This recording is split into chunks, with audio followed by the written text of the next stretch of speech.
Hatimaye kocha mpya wa Young African ametangaza rasmi kuwa anaingia katika mbio za kutafuta kombe la Afrika, yani klabu bingwa.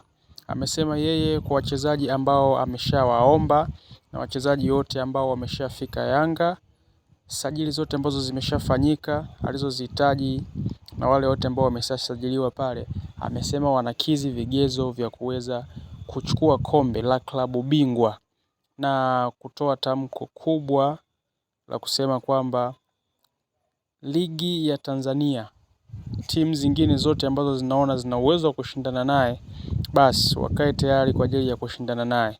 Amethibitisha hilo kuwa hatoacha nafasi ya aina yoyote ile kwa timu ya aina yoyote ile ambayo inashiriki NBC Premier League. Hivyo yeye kama ana uwezo wa kuchukua klabu bingwa, hakuna timu yoyote katika NBC Premier League, yani ligi ya Tanzania bara, ambaye anaweza kufuana naye na kuweza kuchukua kikombe chochote ambacho kitachezwa katika nchi ya Tanzania. Hivyo amethibitisha kabisa kuwa yeye atapambana kwa kila hali na kila namna, na uwezo anao, na wachezaji ambao amepewa aliowaomba wamesajiliwa. Ana uhakika wa 75% kwamba anaenda kulileta kombe la klabu bingwa nchini Tanzania kupitia timu ya Young Africans. Wewe maoni yako yakoje?